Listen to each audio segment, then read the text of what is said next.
BRS లేకపోతే parliament లో తెలంగాణ పేరెత్తే వారే ఉండరన్న కేటీఆర్ వ్యాఖ్యలకు కాంగ్రెస్ కౌంటర్ ఇచ్చింది.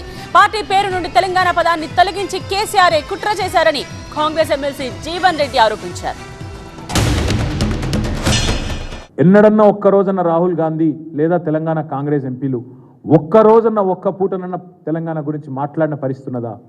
ఎప్పుడన్నా ఉంటే ఇంకా కేసీఆర్ గారిని బద్నాం చేయాలనే ప్రయత్నం, తెలంగాణను చిన్నగా చేసి చూపెట్టాలనే ప్రయత్నమే చేసిండ్రు తప్ప రద్దు చేసిన ఐటీఐఆర్ గురించి ప్రశ్నించలేదు, తెలంగాణకు న్యాయబద్ధంగా రావాల్సిన హక్కుల గురించి మాట్లాడలేదు, తెలంగాణకు ఇవి కావాలి అవి రావాలి అని ఎన్నడన్నా రాహుల్ గాంధీ కానీ నరేంద్ర మోడీ గారు కానీ మాట్లాడినరా? ఒక్కసారి గుర్తు తెచ్చుకోండి. పార్లమెంట్లో బీఆర్ఎస్ ఎంపీల దళం లేకపోతే, తెలంగాణ పార్టీకి బలం లేకపోతే తెలంగాణ పలుకుబడి ఢిల్లీలో పడిపోదా? దయచేసి ఆలోచించండి. మన గలం ఉండదు, మన బలం ఉండదు. మళ్ళీ మనం అనామకులుగా ఎట్లయితే ఆనాడు తెలంగాణ పదాన్ని శాసనసభలో నిషేధించినారో రేపు పార్లమెంట్లో కూడా తెలంగాణ అన్న పదమే వినబడకుండా పోయే ప్రమాదం ఉంటుంది బీఆర్ఎస్ లేకపోతే.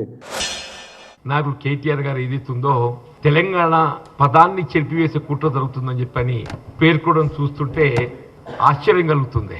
అసలు తెలంగాణ పదాన్ని చెరిపివేసిందే వీళ్ళ కేసీఆర్ గారు అని చెప్పి అంటున్నా. వీళ్ళ టీఆర్ఎస్ పార్టీ అధికారానికి రావటానికి ప్రధానంగా ఏ తెలంగాణ రాష్ట్ర ఏర్పాటు ఉద్యమ లక్ష్యాలు దోహదపడ్డాయో ఆ ఉద్యమ లక్ష్యాలను నీరు గార్చి వీళ్ళు చివరికి ఏదైతుందో ఆ తెలంగాణ రాష్ట్ర సమితిని తెలంగాణ పదాన్ని తొలగింపు చేసి భారత రాష్ట్ర సమితిగా నువ్వు ఏనాడైతే రాజకీయ పార్టీ దాన్ని మార్పు చేయడం జరిగిందో ఆనాడే మీరు మీ అంతిమ యాత్రకు ఇవాళ మీరు ఆరంభం చేయడం జరిగిందని చెప్పక తప్పదని చెప్పంటున్నాను.